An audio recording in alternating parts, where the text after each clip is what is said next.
जय हिंद साथियों, आप सभी का स्वागत है अजय तिवारी डिफेंस में। तो आज से आप सभी की ज्योग्राफी की क्लास यहाँ से शुरू होने जा रही है। यह क्लास बेसिक से एडवांस लेवल तक पूरा कराया जाएगा। आज हम लोग देखते हैं कि किस प्रकार से हम ज्योग्राफी को कवर करेंगे। पहले हम ज्योग्राफी के थियरी के बारे में समझेंगे, इसके बाद हम वन लाइनर भी पूरा करेंगे। तो चलिए, इसमें पूरा भारत का भूगोल एवं विश्व भूगोल सभी सम्मिलित हैं।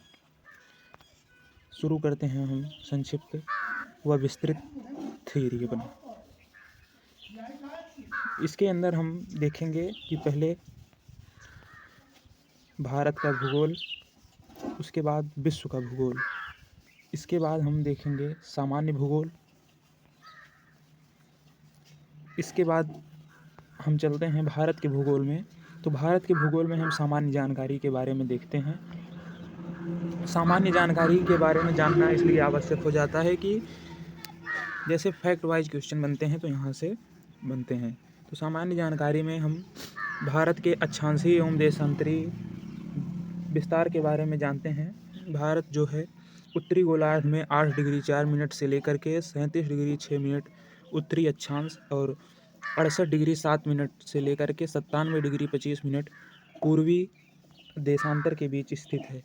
जब हम किसी बड़ी दूरी को बताते हैं तो हम अक्षांश और देशांतर के बीच में बताते हैं। तो भारत भी उत्तरी गोलार्ध में स्थित है पूरी तरीके से, और इसका जो अक्षांशीय विस्तार है वह ये है 8 डिग्री 4 मिनट से 37 डिग्री 6 मिनट, और देशांतरीय विस्तार है 68 डिग्री 7 मिनट से लेकर 97 डिग्री 25 मिनट पूर्वी देशांतर तक। इसके बाद संपूर्ण भारत का अक्षांशीय विस्तार जो है वो 6 डिग्री 4 मिनट से लेकर के 37 डिग्री 6 मिनट, ये तो ऊपर वाला ही है, अक्षांश के मध्य है। और इसका जो कुल क्षेत्रफल है 32,87,263 वर्ग किलोमीटर। क्षेत्रफल के दृष्टिकोण से भारत विश्व का 7वां सबसे बड़ा देश है, जबकि जनसंख्या की दृष्टि से यह विश्व का दूसरा सबसे बड़ा देश है। अभी 2011 की जनगणना के अनुसार यह देखा जाता है। अभी जब करंट में जनगणना होगा तो उसके अनुसार यह पहला भी बन सकता है। तो पहले पर सबसे बड़े देश क्षेत्रफल की दृष्टि से रूस है, उसके बाद कनाडा, चीन, संयुक्त राज्य अमेरिका, ब्राज़ील, ऑस्ट्रेलिया, और 8वें नंबर पे 7वां इंडिया है, और 8वें पे अर्जेंटीना है। इसके बाद भारत का क्षेत्रफल संपूर्ण विश्व के क्षेत्रफल का 2.42% है, जबकि इसकी संपूर्ण विश्व की जनसंख्या से परसेंटेज 17.5 है। ये 2011 की जनगणना के अनुसार आंकड़ा है। तो आप सब समझ सकते हैं कि इंडिया की जनसंख्या कितनी बड़ी है संपूर्ण विश्व की जनसंख्या के परसेंटेज में।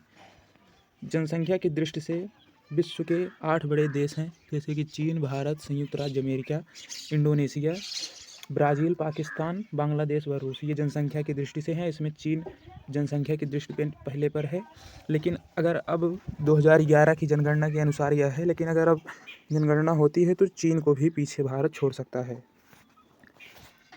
भारत का उत्तर से दक्षिण में विस्तार, ये जो अंक वाले आंकड़े हैं ये बस हम लोगों को देखने हैं।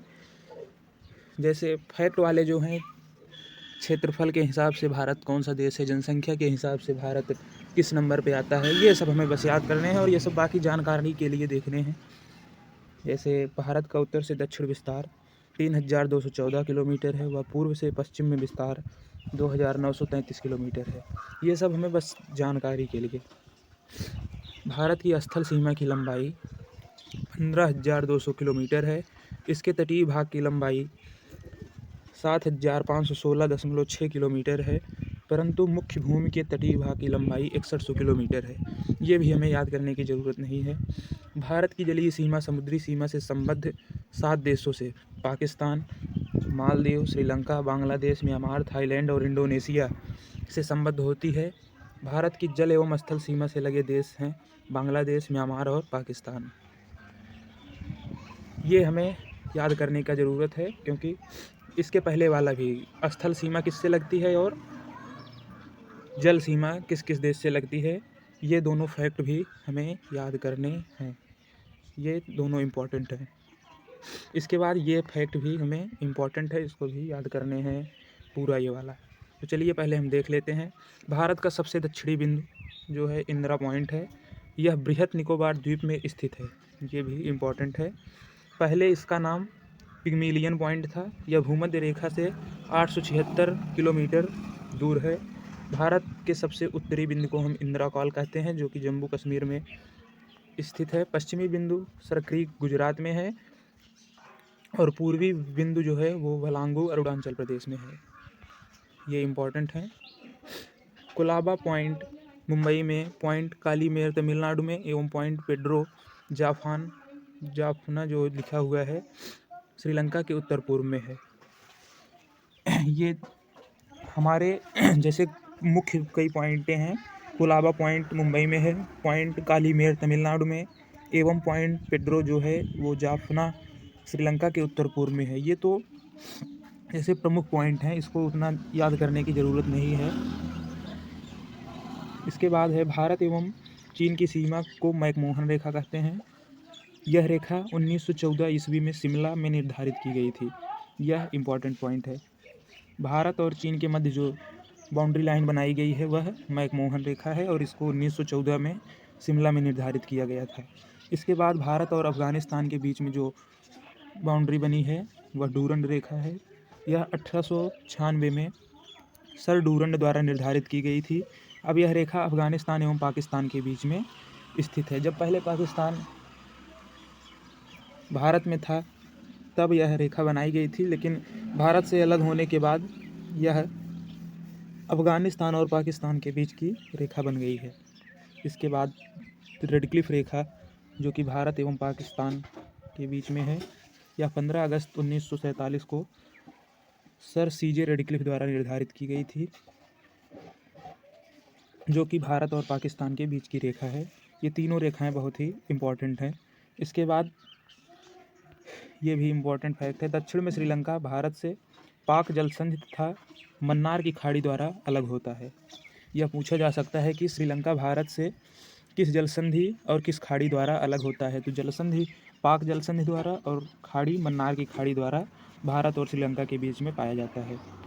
इसके बाद श्रीलंका के बाद भारत का दूसरा निकटतम समुद्री पड़ोसी देश इंडोनेशिया है, जो कि निकोबार द्वीप समूह के अंतिम द्वीप ग्रेट निकोबार के दक्षिण में स्थित है।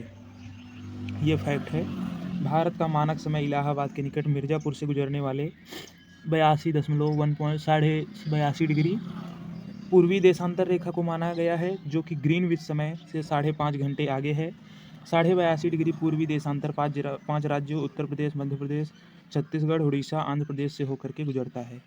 यह हम बता दें, जैसे हर स्थान का समय अलग अलग होता है, उसको निर्धारित करने के लिए एक मानक बनाया गया है जिसको हम ग्रीन मीच ऑफ टाइम कहते हैं, GMT। उससे हमारा जो भारत का समय है वो 5.5 घंटे आगे है, ग्रीन मीच ऑफ टाइम, जो कि स्टैंडर्ड टाइम है। और यह हमारे इलाहाबाद के निकट मिर्ज़ापुर से गुजरता है, जो कि भारत का मानक समय रेखा है, जो कि 82.5 डिग्री पूर्वी देशांतर माना गया है, जो कि 5.5 घंटे GMT से आगे है। इससे 5.5 घंटे, ये इम्पॉर्टेंट है। इसके बाद आता है कर्क रेखा लगभग भारत के मध्य से गुजरती है। ये पूछा भी जा सकता है कि कर्क रेखा भारत के किन किन राज्यों से गुजरती है। ये इम्पॉर्टेंट है। राजस्थान, गुजरात, मध्य प्रदेश, छत्तीसगढ़, झारखंड, पश्चिम बंगाल, त्रिपुरा एवं मिजोरम। ये याद करने वाला पॉइंट है। इसको याद करने के लिए हम एक ट्रिक बताते हैं। गरम चपाती झारखंड में, चपाती झारखंड में। तो ग से हो जाता है गुजरात, र से हो जाता है राजस्थान, म से हो जाता है मध्य प्रदेश, और CH इसको हम पकड़ते हैं। CH से छत्तीसगढ़, CH से क्या होता है छत्तीसगढ़, और झारखंड तो जानते हैं, और पा जो है प से पश्चिम बंगाल हो जाता है, और ती से त्रिपुरा हो जाता है। तो अभी उतना एडवांस टेक्नोलॉजी हमारे पास नहीं है, इसलिए राइटिंग क्लियर नहीं है, मैनेज कर लीजिए। पृथ्वी की चुंबकीय विषुवत रेखा दक्षिण भारत के त्रिवेंद्रम से गुजरती है। ये भी इम्पॉर्टेंट है। चुंबकीय विषुवत रेखा जो है वो भारत के त्रिवेंद्रम से गुजरती है। भारतीय उपमहाद्वीप में सम्मिलित देश हैं। भारत एक सब कॉन्टिनेंट है इसमें भारत, पाकिस्तान, बांग्लादेश, नेपाल व भूटान सम्मिलित हैं। सर्वाधिक राज्यों की सीमा से लगा राज्य उत्तर प्रदेश है। उत्तर प्रदेश जो है वो सर्वाधिक राज्यों से लगता है। इसकी सीमा 8 राज्यों उत्तराखंड, हिमाचल प्रदेश, हरियाणा, राजस्थान, मध्य प्रदेश, छत्तीसगढ़, झारखंड, बिहार से लगी है। उत्तर प्रदेश की सीमा एक राष्ट्रीय राजधानी क्षेत्र दिल्ली से भी लगी हुई है, मतलब यूनियन टेरिटरी, और एक देश से भी लगती है, यूपी की सीमा, जो कि नेपाल है। ये हमें बस कितने राज्यों से लगती है और कितने केंद्र शासित प्रदेश से लगती है, बस ये याद करना है, सभी राज्य का नाम नहीं। भारतीय राज्यों में गुजरात राज्य की तटरेखा सर्वाधिक लंबी 1663 किलोमीटर है। इसके बाद आंध्र प्रदेश की तटरेखा लंबी है। भारत के 9 राज्य तटरेखा से लगे हुए हैं। ये राज्य गुजरात, महाराष्ट्र, गोवा, कर्नाटक, केरल, तमिलनाडु, आंध्र प्रदेश, उड़ीसा और पश्चिम बंगाल हैं। ये उतना इम्पोर्टेंट नहीं है, बस हमें ये याद करना है कि तटरेखा से लगे हुए राज्य कौन है, 9 हैं ये बस। पूर्वोत्तर भारतीय राज्यों में नागालैंड, मणिपुर, अरुणाचल प्रदेश एवं सिक्किम की सीमाएं बांग्लादेश से नहीं मिलती हैं, कोई ज़रूरत नहीं। अरुणाचल प्रदेश की सीमा पूर्व में म्यांमार से, पश्चिम में भूटान एवं उत्तर में चीन से मिलती है, ये हमें जानना है। 3 और बांग्लादेश से घिरा राज्य त्रिपुरा है, मतलब ये तीनों ओर से, कोई इसका ज़्यादा ज़रूरत नहीं है। संकोच नदी असम एवं अरुणाचल प्रदेश के बीच सीमा बनाती है, ये इम्पोर्टेंट। यांग्याप दर्रे के पास ब्रह्मपुत्र नदी भारत में प्रवेश लेती है, ये भी इम्पोर्टेंट है।